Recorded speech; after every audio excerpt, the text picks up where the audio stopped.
அனைத்து கட்சிகளிலும் தனித்தனி அமைப்புகள் இருக்கின்றன, தொண்டர்கள் படை இருக்கிறது. ஆனால் விஜய் ஏன் இது மாதிரி அமைக்கவில்லை? கட்டுக்கடங்காத கூட்டம் வரும்போது தொண்டர்கள் படை ஒழுங்குபடுத்த வேண்டும்.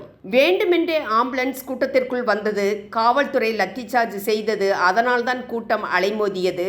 இதில் சந்தேகம் இருக்கிறது, சதி இருக்கிறது என்று எதிர்க்கட்சி தலைவர் எடப்பாடி பழனிசாமி, பாஜக தலைவர் நயினார் நாகேந்திரன், பாஜக முன்னாள் தலைவர் அண்ணாமலை போன்றவர்கள் சந்தேகத்தை எழுப்பியிருக்கின்றனர். ஏன் உடனடியாக சிபிஐ விசாரணைக்கு உத்தரவு பிறப்பிக்கவில்லை என்ற கேள்வியையும் எதிர்க்கட்சியினர் எழுப்பியிருக்கின்றனர். நியாயம் கோரிதான் தாவேகாவும் நீதிமன்றத்திற்கு சென்றுள்ளது. தற்போது தாவேகா மீது வழக்கு பதியப்பட்டுள்ளது, சரிதான். ஆனால் காவல்துறை கோட்டை விட்டதா என்ற சந்தேகமும் எழுகிறது. இளைஞர்களும் ஒன்றை புரிந்து கொள்ள வேண்டும். உங்களது பெற்றோருக்கு நீங்கள் ஒரே குழந்தையாக இருக்கலாம். ஏன் சினிமா போதையில் வாழ்க்கையை இழக்க வேண்டும்? அரசியல் என்பது வேறு, நிஜ வாழ்க்கை என்பது வேறு. அரசியல் சினிமாவுடன் உங்களது வாழ்க்கையை தொடர்புபடுத்த வேண்டாம்.